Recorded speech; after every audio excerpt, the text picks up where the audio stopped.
কি জানো বন্ধু, এখনকার সময় হচ্ছে কলিযুগ। যে খারাপ আচরণ করবে, খারাপ ব্যবহার করবে, যে ঠকাবে, বিশ্বাসঘাতকতা করবে, তারাই দিন শেষে ভালো থাকবে।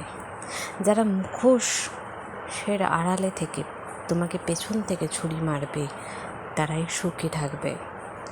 যারা মানুষকে কষ্ট দেবে, মানুষকে যন্ত্রণা দেবে, তারাই সুখে থাকে।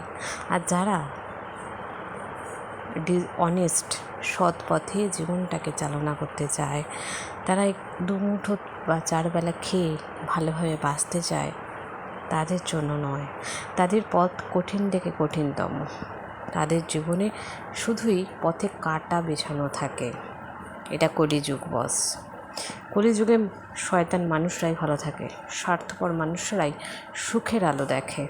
আর যারা সৎ উপায় অর্জন করে, সৎভাবে বাঁচতে চায়, তাদের কপালে ভাগ্য জোটে না, তাদের ভাগ্যে দুর্ভাগ্যই জোটে। এটা আমার ধারণা ভুল হতে পারে। তোমাদের ধারণা কি জানিও অবশ্যই।